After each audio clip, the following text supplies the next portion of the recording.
नमस्कार, स्वागत है आपका इंडिया डेली में। मैं हूं आपके साथ विवेक शांडिल्य। आप देख रहे हैं हमारी खास पेशकश बात में दम है। हाल के दिनों में संतों के बयान को लेकर बहुत हंगामा हुआ, चाहे वो प्रेमानंद जी महाराज हों, अनिरुद्धाचार्य जी महाराज हों, इसके अलावा कई और संत रहे, जैसे कि साध्वी ऋतंबरा रही हों और राजन जी महाराज रहे हों। तो उनके बयान को लेकर, उनके कथनों को लेकर, उनके वचनों को लेकर कई तरह के सवाल उठाए गए। जो बात उन्होंने कही कि आज समाज में जो विसंगतियां देखी जा रही है, जैसे एकल परिवार या फिर एकल परिवार में वो बिखराव, वो स्त्रियों को लेकर, पुरुषों को लेकर जो विचार सामने आए, उसको लेकर समाज में बहुत चर्चा हो रही है। तो हमने सोचा कि इस बार जो बात में दम है का कार्यक्रम इसी मुद्दे पर किया जाए। और इसी मुद्दे पर बातचीत करने के लिए आज हमारे साथ मौजूद हैं हिंदू धर्मगुरु आचार्य शैलेश तिवारी जी, जो किसी परिचय के मोहताज नहीं है। आप उनको अक्सर टीवी पर, डिबेट्स में और अलग अलग जगहों पर पूजा पाठ और कथा वाचन में देखते होंगे। शैलेश तिवारी जी, बहुत स्वागत है आपका। धन्यवाद विवेक जी। हर हर महादेव। आचार्य जी, कैसे हैं आप? मैं बहुत अच्छा हूँ, प्रभु ईश्वर की बहुत कृपा है। लेकिन हाल के दिनों में संतों के कई ऐसे बयान आए हैं, उन बयानों को लेकर बहुत विवाद की स्थिति बनी, बहुत सारे डिबेट्स हुए, बहुत सारे सवाल उठाए गए। आपको क्या लगता है, संतों ने सही कहा या फिर कहीं वो लक्ष्मण रेखा पार कर गए? देखिए, संतों ने कहीं ना कहीं लक्ष्मण रेखा को पार कर रखा है, लेकिन मैं सभी संतों की बात नहीं करूँगा। संत महात्मा तो समाज के आईना होते हैं और समाज के मार्गदर्शक होते हैं। संत कौन है और कौन छिछोरा है, उसमें आपको बहुत गंभीरता से सोचने की बात है। अगर हम संत प्रेमानंद जी की बात करें तो संत प्रेमानंद जी एक भगवान कृष्ण और राधा रानी जी के बहुत बड़े भगत हैं और समाज में नाप तौल करके बातें दोनों पक्षों को लेकर के बोलते हैं। लेकिन अगर हम बात करें अनिरुद्धाचार्य का, उसको मैं संत नहीं मानता। अनिरुद्धाचार्य एक कथावाचक है, गृहस्थ आदमी है, व्यापारी है। यह व्यक्ति जो जिसका कह सकते हैं जन्म ही हुआ कोरोना काल में, 2019 में उन्होंने स्थापना किया है। 2019 में उन्होंने अपने संस्था का स्थापना किया है, गौरी गोपाल आश्रम का। मैं अनिरुद्धाचार्य को संत नहीं मानता। ये बड़ा स्टेटमेंट आप दे रहे हैं। बहुत बड़ी बात कर रहा हूँ, संत नहीं मानता। हजारों लाखों फॉलोअर्स हैं, लाखों बुरा फॉलोअर मान होने सकते से हैं। क्या होगा? बुरा मान के क्या कर लेंगे? भारत में न्याय प्रणाली है और बुरा मान करके क्या क्या कर पाएंगे? आप अपराधी हैं क्या? क्रिमिनल हैं क्या? कह क्यों रहे हैं आप? इसलिए कह रहे हैं कि आप उस व्यक्ति का स्टेटमेंट उठा करके देखिए, 100 वीडियो क्लिप उठा करके देखिए। अनिरुद्धाचार्य नाम का जो व्यक्ति है, जो अपने आप को संत कहता है, वह संत कहते नहीं है। कब प्रेमानंद जी ने कहा कि संत हैं? संत तो दिखता है, संत की संतति दिखती है। शंकराचार्य कब कहते हैं कि हम संत हैं? अरे वो तो भारत के सिरमौर हैं सनातन धर्म का। शंकराचार्य कभी नहीं कहते। ऐसे हमारे भारत में और भी बहुत सारे संत हैं जो खुद से नहीं कहते कि हम संत हैं। संत दिखते हैं। हमारे भारत में संत की कमी नहीं है। भारत संतों की धरती है और मैं सनातन धर्म का एक ऐसा सिपाही हूँ जो सनातन धर्म के लिए लड़ता हूँ। मैंने सबसे ज़्यादा इस भारत भूमि में सबसे ज़्यादा राम मंदिर के लिए टीवी चैनल पर लड़ाई हमने लड़ी है, मैंने लड़ी है। मैं आचार्य शैलेश तिवारी, मैंने लड़ा है। ज्ञान वापी मंदिर के लिए सबसे ज़्यादा मैंने लड़ा है। कहाँ गए थे अनिरुद्धाचार्य? जब उदयपुर में जब घटना घटी सर तन से जुदा, तो ये सब लोग बिल में घुस गए। मैंने लड़ा है मुसलमानों के खिलाफ जिन्होंने सर तन से जुदा की बात कही है। उन मुसलमानों के खिलाफ मैंने आवाज उठाई है। यह भारत सनातन भूमि है, वीरों की भूमि है, ऋषि मुनियों की भूमि है। आचार्य जी, इस तरह के बयान का क्या मतलब है? अनिरुद्धाचार्य कह रहे हैं वैश्या को वैश्या नहीं कहेंगे तो क्या कहेंगे? देखिए, अनिरुद्धाचार्य मानसिक रूप से विक्षिप्त होने वाली स्थिति में आ गए हैं। वह अपना प्रसिद्धि के लिए कुछ भी बोलते हैं। एक संत की ये इस तरह का बयान पॉपुलैरिटी के लिए दे रहे हैं? बिल्कुल पॉपुलैरिटी के लिए बोल रहे हैं। एक संत की गरिमा होती है, एक मर्यादा होती है। वचन की भी गरिमा होती है क्या? वचन की भी गरिमा होती है। वचन में दरिद्रता नहीं होनी चाहिए। वचन का एक लक्ष्मण रेखा होता है। आप किसी भी महिला को, पूरे भारत की महिला को, पूरे भारत की बेटी को बोलेंगे कि 5 जगह मुंह मार रही है? ये कौन सा संत बोलता है? यह संत की कोई परिभाषा नहीं है, बिल्कुल छिछोरा, रोड छाप। मैं कह सकता हूं कि ऐसा व्यक्ति जो ओछी हरकत करता है छोटी सी पॉपुलैरिटी के लिए, उसके 100 क्लिप उठा करके देख लीजिए, एक क्लिप में भी वह व्यक्ति कभी क्या मर्यादित बात कहा है। और मैं ऐसे व्यक्ति को जेल में डालने की बात इसलिए करता हूं क्योंकि वह व्यक्ति माता सीता का अपमान किया। अगर यही मुस्लिम धर्म में, अगर क्रिश्चियन धर्म में या सिख धर्म में या कोई और धर्म में के व्यक्ति बोलता है तो पूरे भारत के सनातनी जो है उसका विरोध करते हैं। क्या बयान दिया था अनुराधाचार्य ने? माता सीता को लेकर के उसने बयान दिया कि आज के समय में अगर सीता मैया होती, मैं तो उस बयान को कह नहीं सकता, जिह्वा कट जाए ऐसे बयान को देने के लिए, लेकिन आप क्लिपिंग उठा करके देखिए द्रौपदी माता का, सीता माता का, इन लोगों के खिलाफ जिस तरह के वो उसने बोला है, अमर्यादित भाषा से जिस तरह से बात किया है, बिल्कुल दंडनीय अपराध की श्रेणी में आता है, अक्षम्य है। आप ये मान रहे हैं कि सनातन धर्म का अपमान किया है? तो ये सनातन धर्म का प्रचार पैसा बना रहा है, कथा करके पैसा बना रहा है। नहीं, ये तो कह रहे हैं हम सनातन धर्म को बढ़ा रहे हैं, आप कह रहे हैं पैसा बना रहे हैं, ऐसे कैसे हो गया? सनातन धर्म का प्रचार कौन कर रहा है? सनातन धर्म का प्रचार तो जो लोग वहां आ रहे हैं बहुत सारे संत महात्मा, देखिए सनातन का कथावाचन ही तो सुना रहे हैं, वो राम कथा सुना रहे हैं, महाभारत की कथा सुना रहे हैं, रामायण की कथा सुना रहे हैं। तो राम कथा में कहां से महिलाओं के बारे में उलझ जुलझ बातें करना, 14 साल की उम्र में शादी कराना, फिर से बाल विवाह प्रथा को लाना, वैश्या बोलना, भारत की बेटियों के बारे में इस तरह खिल्ली उड़ाना, कहाँ की मर्यादा है? क्या व्यासपीठ की कोई गरिमा होती है? उस गरिमा को लांघ करके जिस तरह अनुरुद्धाचार्य ने, और आप देखिए भारत की बेटी जो मीडिया इंडस्ट्री में काम कर रही है उसके ऊपर उसके लोग प्रतिरोध में हाथ चला रहे हैं। मैंने देखा एक टीवी पत्रकार, एक बहन को लोगों ने ऐसे किया जैसे मारपीट की स्थिति पर आ गए। तुम गुंडागर्दी पर आ रहे हो, तुम गुंडे हो। तो आप कह रहे हैं लोग एक्सपोज हो रहे हैं? बिल्कुल एक्सपोज हो रहे हैं। और अनुरुद्धाचार्य, आप जब आपका जन्म नहीं हुआ था उससे पहले से आचार्य शैलेश तिवारी सनातन धर्म का प्रचार कर रहा है। 40 साल से ज्यादा समय से मैं जो है 10 महाविद्या का उपासना कर रहा हूं, मैं तंत्र पर काम करता हूं और मैं चंद्र स्वामी जैसे लोगों का शागिर्द रहा हूं। मैं माधवाश्रम जी महाराज जो शंकराचार्य थे, उन जैसे संतों के साथ मिला है मुझे, स्वामी विमलानंद तीर्थ जैसे महाराज के साथ मिला है मुझे जी।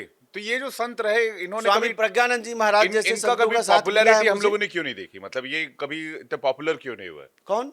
जिन संतों की बात आप कह रहे हैं, जिन पूजनीय महान संतों की आप बात कर रहे हैं, ये लोग कभी टीवी पर या सोशल मीडिया पर कभी प्रवचन देते? सोशल मीडिया, विवेक जी, 15-20 साल से आया है सोशल मीडिया, और टीवी की दुनिया और सोशल मीडिया की दुनिया में अच्छे संत महात्मा जल्दी नहीं आते। कौन संत आते? आप देखिए जो भारत में दिव्य और मूर्धन्य संत हैं वो ज्यादा टीवी चैनल की चर्चा में नहीं रहते। टीवी चैनल की चर्चा में कथाकार लोग रहते हैं। और मैं आपको बता दूं कि कथा वाचन में देवकीनंदन ठाकुर भी हैं, उन्होंने तो आज तक इस तरह के कभी कोई बयान नहीं दिया, महिलाओं के खिलाफ कभी नहीं बोला। सनातन धर्म की और सनातन बोर्ड की बात करते हैं और तुम बात करते हो 24 घंटे किसकी बात करते हो कि अरे शराब छोड़ दे। देखिए यह पूरी तरह से पीआर कंपनी के द्वारा एक बनाए गए प्रोपेगेंडा के तहत काम हो रहा है। पीआर कंपनी इन्होंने हायर किया है, जैसे जैसे स्क्रिप्ट दिया गया है उस स्क्रिप्ट के आधार पर लोगों के द्वारा, उन्हीं के बनाए हुए व्यक्ति के द्वारा प्रश्न पूछते हैं, उनके उत्तर देते हैं। तो इस सनातन को व्यापार बना दिया उन्होंने, आप ये कह रहे हैं? सनातन को व्यापार बिल्कुल बना दिया। और इसी के कारण देखिए ना कि वृंदावन के सारे साधु संत लोग इस व्यक्ति का अपोज किए हैं। अच्छा। और मैं तो यह मानता हूं कि इस व्यक्ति की चर्चा ही नहीं करनी चाहिए। चर्चा करने से यह व्यक्ति का चेहरा बड़ा हो रहा है, और यह व्यक्ति जैसे जैसे इसका चेहरा बड़ा हो रहा है, मीडिया इंडस्ट्री में जैसे जैसे लोग जान रहे हैं, सबसे पहले तुम मीडिया पर प्रहार कर रहे हो, तुम चरण चुंबन करके सलमान खान के बिग बॉस में जाते हो और फिर फिल्मी बॉलीवुड के लोगों का विरोध करते हो। ये सिर्फ प्रसिद्धि का एक हथकंडा है। तुम मीडिया के बल पर, मीडिया इंडस्ट्री के बल पर तुम जाने गए हो और मीडिया इंडस्ट्री को ही खिलाफ बोल रहे हो, उन पत्रकार बहनों के खिलाफ बोल रहे हो जिन पत्रकार बहनों ने आपको बढ़ाया है, उन पत्रकार भाइयों के खिलाफ बोल रहे हो। आप बोल रहे हो कि मीडिया बिक गई है। कब से आप, जब अनुरुद्धाचार्य फंस गए, उनको लगता है कि अब वो नहीं निकल पाएंगे, तो नशा पर आ गए, वह गेमिंग पर आ गए। गेम बंद करना, जो सट्टा लॉटरी है उसको बंद करना सरकार का काम है, आपका काम नहीं है। और आप अपने आप को बहुत बड़ा संत समझते हैं, तो कभी आप उन लोगों की सेवा करो जो सनातन के लिए काम कर रहे हैं। आप तो अपना नाम के लिए, अपनी ब्रांडिंग के लिए कुछ भी बोल देते हो, और जो व्यासपीठ की गद्दी है उलुल जुलुल बातें के लिए नहीं होता। एक सवाल प्रेमानंद जी महाराज के एक बयान को लेकर उठा। उन्होंने कहा कि 100 में 2-4 स्त्रियां ही होंगी जो आज की तारीख में पवित्र मानी जा सकती हैं, कही जा सकती हैं, और अगर आप शादी के लिए जा रहे हैं और आपको पवित्र स्त्री मिल गई तो मानिए कि आपको जो साक्षात भगवान मिल गए, या फिर एक तरह से भगवान का आशीर्वाद मिल गया। तो 100 में से 96 महिलाएं क्या हमारे देश में अपवित्र मानी जाए? बिल्कुल गलत बयान उन्होंने दिया है, और ऐसा बयान उनको नहीं देना चाहिए, बिल्कुल गलत है। लेकिन उन्होंने व्यक्तिगत रूप से किसी सिर्फ महिलाओं के लिए नहीं बोला है, उन्होंने एक आम धारणा के रूप में बोल दिया कि आज के महिला और पुरुष की वो स्थिति है कि 4-5% लोग ही जो है अपने आप को सात्विक और शुद्धता से रख रहे हैं अपने आप को। लेकिन उनका बयान स्त्रियों के खिलाफ कुछ उस तरह से नहीं था जिस तरह से अनुरुद्धाचार्य ने उसको माखौल बना करके। और आज अनुरुद्धाचार्य बच रहा है व्यक्ति किसके? प्रेमानंद जी के ओट लेकर के उनके पीठ पर सवार होकर के पीछे छिप करके बच रहा है। प्रेमानंद जी संत हैं, और संत का काम होता है समाज को मार्गदर्शन करना। उन्होंने आम जनमानस में आम बातें कही है कि आज के 4-5% पुरुष और स्त्री ही अच्छे हैं।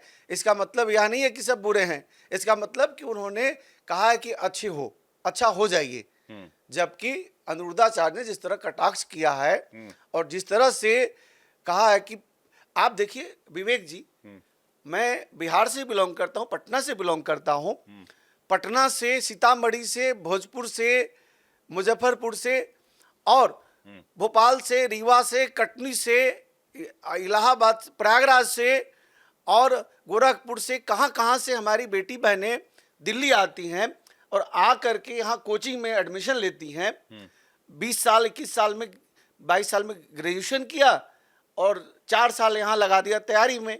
और आप कहते हो उनको कि 5 जगह मुंह मारते हैं 20 से 25 साल की बेटियां। क्यों ऐसा बोल रहे हो भाई? आपके घर में बेटी बहन नहीं है? आप सामान्य तौर पर पूरे भारत की बेटियों को बदनाम कर रहे हो और उनके ऊपर अमर्यादित भाषा की प्रयोग कर रहे हो। यह अक्षम्य है। ऐसे व्यक्ति को दंडात्मक कार्रवाई करके कानूनी कार्रवाई करनी चाहिए जी। और यह व्यक्ति पहले तो बाल विवाह को, और देखिए यह व्यक्ति राजनीति का वोट ले रहा है। मैं बहुत ही गंभीरता से बोल रहा हूं। राजनीति का भी, आपने कहा प्रेमानंद जी का भी वोट ले रहा है। प्रेमानंद जी का भी वोट ले रहा है, राजनीति का वोट ले रहा है। मैं बता दूं, बॉलीवुड का भी वोट ले रहा है। अनुरुद्धाचार्य, आप बहुत बच्चे हो, जब आपको होश नहीं आया था तब से मैं भारतीय जनता पार्टी का कामों का सराहना कर रहा हूं और भारतीय जनता पार्टी के लिए लड़ रहा हूं, आरएसएस के लिए लड़ रहा हूं, विश्व हिंदू परिषद के लिए लड़ रहा हूं, राम मंदिर के लिए लड़ रहा हूं, ज्ञान वापी के लिए लड़ रहा हूं। जब आपका होश नहीं था तब से लड़ रहा हूं। और आप अपने आप को बहुत बड़े सनातनी समझते हो और जो आपका विरोध करता है वो सनातन का विरोधी बताते हो। यह प्रोपेगेंडा के तहत जब कोई व्यक्ति पाप करता है, जब कोई क्राइम करता है, अपराध करता है, तो बचने के लिए दूसरे का सहारा लेता है, वोट लेता है। मैं यह मानता हूं कि इनका अपराध है और अपराध होने के बावजूद भी इन्होंने पहले माफी मांगी, अब बोलते चल रहे कि मैं माफी नहीं मांगता। तो आपको आकर के आम जनमानस के बीच माफी मांगना पड़ेगा हाथ जोड़ करके, इसके बाद पूरा आपको जनता माफ कर देगी। और मैं आपको बता दूं कि 1 करोड़ 2 करोड़ फॉलोवर तो ऐसे न जाने कितने बॉलीवुड वाले लोगों के हुए। एक बॉलीवुड का लड़का जो सनातन विरोध करता था वह 4-5 करोड़ फॉलोवर को प्राप्त करता था। जब चुनाव लड़ा महाराष्ट्र से 40 वोट मिले। तो आपके सोशल मीडिया पर फॉलोअर सोशल होना, मीडिया पर फॉलोअर होना और आम जनमानस में आप गलत करोगे तो आप भुगतोगे जी। आप किसी का मतलब आप मर्डर कह रहे करोगे सो- तो फांसी आपको होगी, चाहे कोई जी। किसी भी व्यक्ति की बात कर रहा हो। आप क्राइम करोगे तो आपको सजा मिलेगा, दंड भुगतना होगा। दंड जी। भुगतना पड़ेगा जो भी गलत करेगा। एक चीज जो बात हुई आचार्य जी, आपने सोशल मीडिया की बात की, और सोशल मीडिया और आज के ट्रेंड को देखें तो सोशल मीडिया पर कौन से संत नजर आ रहे हैं आपको? आप तो बहुत सोशल मीडिया पे नहीं दिखते मुझे, या बाकी कई ऐसे महान संत हुए जो सोशल मीडिया पर बहुत नजर नहीं आते। सोशल मीडिया पर गिने चुने संत ही नजर आते हैं, और बाकायदा 4 कैम 5 कैम शूट चल रहा होता है सोशल मीडिया के लिए, अलग अलग एंगल से फिर उसके अलग अलग शॉर्ट्स पब्लिश किए जाते हैं, रील्स पब्लिश किए जाते हैं, वीडियोस पब्लिश किए जाते हैं। तो ऐसा लगता है जैसे प्राइवेट लिमिटेड चल रहा है कोई। तो ये सनातन का प्रचार माने, या फिर आप इसको किसी और व्यापार के एंगल से देखते हैं? देखिए, कुछ भी आप बोलते हैं तो आम जनमानस है उसे सनातन का विरोध मान लेती है। हमें हमारे धर्म का प्रचार करना जरूरी है, चाहे वो सोशल मीडिया के माध्यम से हो, टीवी चैनल के माध्यम से हो। लेकिन जो अच्छे संत हैं वह आम जनमानस को संबोधित करते हैं, आम जनमानस में जाते हैं। देखिए, हमारे यहाँ कथाकार हैं, एक से बढ़कर एक दिव्य संत हैं। कौशल जी महाराज, आपने नाम सुना है? बिल्कुल। कौशल जी महाराज दिव्य संत हैं और कथा मर्मज्ञ हैं। उसके अलावा रामभद्राचार्य जी महाराज, रामभद्राचार्य हैं, बिल्कुल। भारत भूमि के मूर्धन विद्वानों में एक हैं, दिव्य संत हैं और बहुत बड़े। मुरारी बापू भी कथाकार हैं। मुरारी बापू भी कथाकार हैं। लेकिन ये लोग समाज में आकर के ऐसे उलूल जुलूल बातें नहीं कभी करते। ऐसे वचन नहीं सुने हमने। कभी ऐसा वचन नहीं सुने। ये लोग यूनिवर्सिटी नहीं गए, जो विश्वविद्यालय नहीं गया उसको ज्ञान कहाँ से होगा? ज्ञान तो होता है स्कूल से, विश्वविद्यालय से, यूनिवर्सिटी से होता है। जिन लोगों ने यूनिवर्सिटी का मुंह नहीं देखा कुछ भी बोल देंगे। मैं तो मानता हूँ कि जिस तरह फिल्मों का एक सेंसर होता है, इस तरह कथावाचकों को खुद से सेंसर बनाना चाहिए। खुद से बोलने से पहले 10 बार आप सुन लो, समझ लो कि आप क्या बोल रहे हो, आप क्यों बोल रहे हो। सिर्फ छोटी मोटी प्रसिद्धि के लिए आप कुछ भी बोल दें, ये नहीं चलेगा, यह नहीं चलेगा। और छोटी मोटी प्रसिद्धि के लिए आप ऐसा ना बोलें जिससे कि आपका अपमान हो। मैं व्यक्तिगत रूप से अनुरुद्धाचार्य की बात कहूँ, मेरा कोई उनसे व्यक्तिगत न मित्रता है न शत्रुता है। मैं उनसे कभी नहीं मिला और मेरा कोई व्यक्तिगत शत्रुता नहीं है। विचारों को लेकर मतभेद है। मैं विचारों को लेकर के मतभेद है। और सोशल मीडिया में तो लोग बोल रहे हैं तिवारी वर्सेस तिवारी। मैं भी तिवारी हूँ, अनुरुद्धाचार्य भी तिवारी हैं। तो मैं यह मानता हूँ कि अगर मेरा सगा भाई अगर कोई बड़ा अपराध करता है तो मैं उसे सजा देने के लिए कानून का सहारा लूंगा, न कि उसे सपोर्ट करूंगा।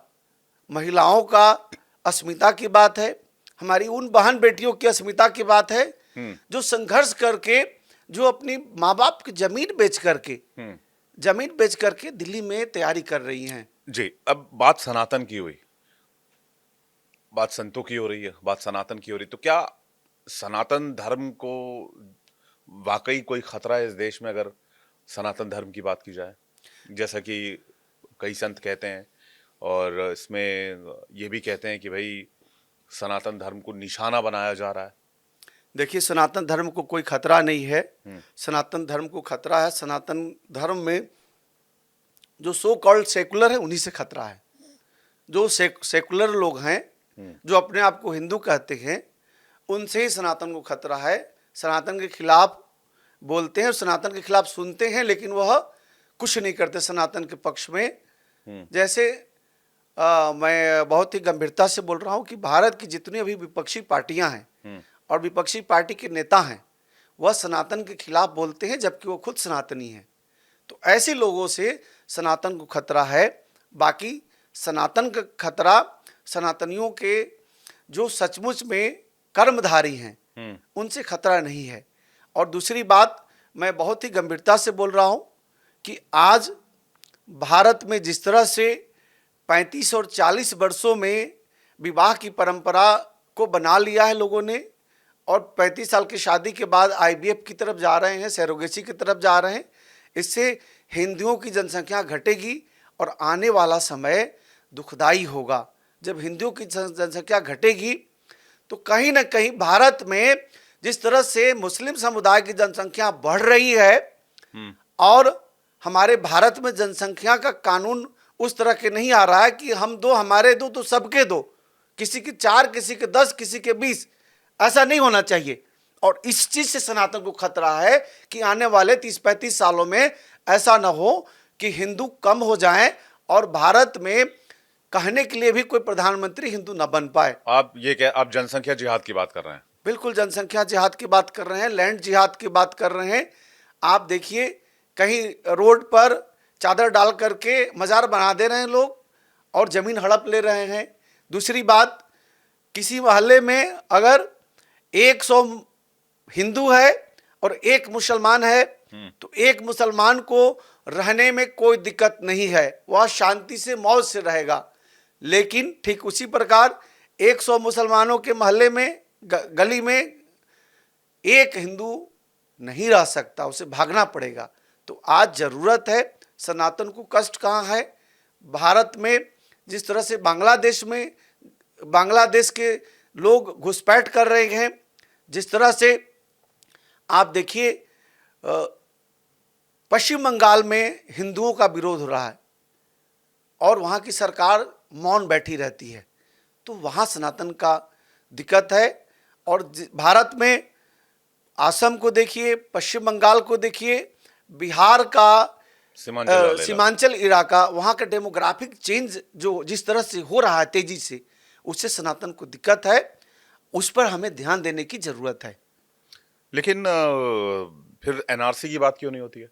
एनआरसी सरकार लाती है तो बड़ा विरोध हो जाता है जब चर्चा शुरू होती है। एनआरसी आना चाहिए, मैं तो एनआरसी का सपोर्ट करता हूं और शुरू से सपोर्ट करता हूं, और आने वाले समय में एनआरसी आएगा। आप देखिएगा विवेक जी, एनआरसी आएगा, सीएए आएगा, और सीए तो लागू हो चुका है, सिटीजन अमेंडमेंट एक्ट लागू हो चुका है, तो एनआरसी भी आएगा। अगले साल की मैं भविष्यवाणी कर रहा हूं कि पश्चिम बंगाल में जैसे बीजेपी की सरकार आएगी, ममता बनर्जी सरकार से बाहर होंगी, एनआरसी आएगा। अच्छा, भविष्यवाणी की बात की है आपने, मैं 1-2 सवाल जल्दी से इस पर ले लेता हूं, क्योंकि आपने कहा कि आप कई विद्याओं को आप उसकी साधना करते हैं। 2027 के बाद योगी जी आ रहे हैं उत्तर प्रदेश में दोबारा? देखिए, योगी जी 2027 में आ रहे हैं कि नहीं आ रहे हैं, उस पर नहीं हम बात करेंगे। बीजेपी आ रही है ना, और हो सकता है कि योगी जी देश के प्रधानमंत्री बन जाएं 27 में, 27 के बाद 29 में, 30 में, यह भी हो सकता है। लेकिन योगी जी की सेना आ रही है, बीजेपी आ रही है, बिल्कुल तरीके से आ रही है और पहले से ज्यादा मेजोरिटी में आएगी। अच्छा, अमेरिका से जिस तरह की टसल हो रही है, आपको लग रहा है भारत के ऊपर जिस तरह का प्रेशर अमेरिका बना रहा है, उसमें भारत अमेरिका को चुनौती दे पाएगा, अमेरिका से जीत पाएगा in terms of pressure, mental pressure और कूटनीतिक दबाव जो चल रहा है, उसको लेकर कुछ आपने प्रेडिक्ट किया, कुछ देखा अभी तक? देखिए टसल पिछले विवेक जी, हफ्ते 2 हफ्ते से जारी है। अमेरिका खुद परेशान है और अमेरिका की जुबान का वैल्यू अब नहीं रह गया। जैसे पूरी दुनिया के लोग कहते थे कि सबसे ज्यादा साइंस और मेडिकल साइंस सबसे ज्यादा कारगर अमेरिका का है, और आप देखिए कोरोना में फेल कर गया, भारत की ताकत उसमें अच्छी थी। ठीक उसी प्रकार आज रशिया उसकी बात नहीं मानता अमेरिका का, ईरान नहीं मानता, इजराइल के खिलाफ भी अगर अमेरिका बोलता है तो इजराइल नहीं मानता, पाकिस्तान जैसे 2 देश नहीं मानते, वियतनाम नहीं मानता, वियतनाम से एक बार अमेरिका हार चुका है, बिल्कुल, नॉर्थ कोरिया नहीं मानता, तो जापान नहीं मानता। अमेरिका को कौन मानता है? अमेरिका का सिर्फ डॉलर का जो पावर है सिर्फ इसकी वजह से वही हावी है, इसके वजह से लोग मान रहे हैं। और आने वाले समय में अमेरिका में बहुत बड़ा रिसेशन आ रहा है, और साथ ही साथ जो अमेरिका में इंटरनल रिसेशन देख रहे हैं आप? रिसेशन देख रहे हैं, और इंटरनल फाइट जो है, जो एलन मस्क का और डोनाल्ड ट्रंप का इंटरनल फाइट है, जिससे ट्रंप सरकार कमजोर होगा। और मैं मानता हूं कि भारत कूटनीतिक तरीके से मजबूत होगा, भारत ताकतवर होगा और भारत की जीत होगी। एक और सवाल, राहुल गांधी को प्रधानमंत्री बनते देख रहे हैं आप? मैं अभी अगले 25 साल तक भारतीय जनता पार्टी की ही सरकार देख रहा हूं, केंद्र में? केंद्र में अगले प्रधानमंत्री और मैक्सिमम राज्यों में। और अगले प्रधानमंत्री के तौर पे? देखिए, अगले प्रधानमंत्री के तौर पर अभी तो मैं 2029 तक मोदी जी के ही नेतृत्व में चुनाव देख रहा हूं। 2029 में भी? 2029 में योगी जी के ही नेतृत्व में चुनाव देख रहा हूं। इसके बाद मोदी जी और योगी जी? मोदी जी और योगी जी और अमित 2029 शाह, में? 2029 तीन में? लोगों का कॉम्बिनेशन जो है, हाँ। त्रिकोणीय कॉम्बिनेशन, इसी कॉम्बिनेशन में भारत सरकार चलेगी। 27 में अखिलेश यादव जी को देख रहे हैं कहीं आप उत्तर प्रदेश में? क्योंकि 24 के चुनाव में बड़ा दमखम दिखाया समाजवादी पार्टी ने और स्ट्रांग तरीके से कमबैक किया था। देखिए, अखिलेश जी को मैं बहुत ही ताकतवर विपक्षी के रूप में देख रहा हूं, और 27 में भी विपक्षी के रूप में ही देख रहा हूं। अभी फिलहाल उनका सत्ता में अभी योग नहीं दिख रहा है। योग नहीं दिख रहा है। मैं पूछिए क्यों बोल रहा हूं? हाँ। अखिलेश जी का अभी जो आपने प्रश्न कुंडली किया है, हाँ। उसके आधार पर जो मंगल का वाइब्रेशन और मंगल की ताकत है, क्योंकि अभी मंगल की अगर हम बात करें तो कन्या राशि में है, और इसके कारण से बुध और मंगल आपस में घोर शत्रु हैं। तो अखिलेश जी अभी हमें 2027 में पुनः सत्ता में वापसी नहीं दिखता, क्योंकि केतु का अभी प्रश्न कुंडली है, केतु जो है वह कुंभ में है, और जो राहु जो है वह कुंभ में है, और केतु जो है वह सिंह में है, और मंगल जो है वह कन्या में है, और शनि जो है वह मीन में है। इन सब कारणों से जो प्रश्न कुंडली आप कर रहे हैं, इसके आधार पर 2027 में भी योगी जी ही दिख रहे हैं, बीजेपी की सरकार ही दिख रही है उत्तर प्रदेश में। उत्तर प्रदेश में। योगी जी की चार्ट कभी आपने देखी? योगी जी की तो भविष्यवाणी मैंने किया है, आने वाले समय में देश के प्रधानमंत्री बनेंगे। योगी जी बिल्कुल बनेंगे, ये लिखा हुआ है। मैं प्रेडिक्शन किया हूं, निश्चित तौर पर योगी जी देश के प्रधानमंत्री बनेंगे। ठीक है आचार्य जी, आपने तमाम मुद्दों पर बातचीत की और सभी सवालों पर खुलकर जवाब दिया। मुझे लगता है कि और आपके जो प्रेडिक्शंस हैं वो देखते हो कितने सटीक साबित होते हैं, और संत को लेकर, सनातन को लेकर जो आपने जो यहाँ पर बात रखी है, उम्मीद है वो लोगों तक जाएगी। विवेक जी, मैं बिल्कुल आपको बता दूं, दर्शकों को बता दूं कि मैं घोर सनातनी हूं और सनातन का ही पक्षधर हूं, और मैं संतों का सम्मान करता हूं। अनिरुद्धाचार्य अपनी भाषा को ठीक करें, अनिरुद्धाचार्य समाज में आकर के हमारे देश की बेटियों से, बहनों से माफी मांगे जी, और अपनी कथा का वाचन करें। कोई उनका विरोध नहीं करेगा, लेकिन कथा में जिस तरह का जो हंसोट टाइप का जो होता है मुद्दे, जिससे लोगों ने सनातन का मजाक उड़ाने वाली स्थिति आती है, लाफ्टर चैलेंज वाली बात आती है, उसको छोड़ करके आप भगवत भक्ति पर काम करें, मेरा सपोर्ट रहेगा, और मैं सनातन का पक्षधर हूं, विरोधी नहीं। बहुत बहुत शुक्रिया आचार्य जी हमारे साथ बातचीत जय करने श्री के लिए। राम। तो ये थे आचार्य शैलेश तिवारी, जिन्होंने संत पर, सनातन पर और देश के भविष्य को लेकर, इसके अलावा आने वाले राजनीतिक परिदृश्य में क्या चीजें हो सकती हैं उनको लेकर भी कुछ अनुमान लगाएं, कुछ भविष्यवाणियां की हैं। देखना होगा कि ये भविष्यवाणी कहाँ तक सटीक बैठती हैं। बहरहाल बहुत शुक्रिया आचार्य शैलेश तिवारी का हमारे साथ जुड़ने के लिए। बात में दम है फिलहाल इतना ही। इंडिया डेली पर खबरें लगातार जारी है। अगर ये शो आप डिजिटल पर देख रहे हैं तो कमेंट सेक्शन में जरूर बताइएगा आपको ये शो कैसा लगा। खास पेशकश में इतना ही, वक्त एक ब्रेक का है, फौरन लौट रहे हैं।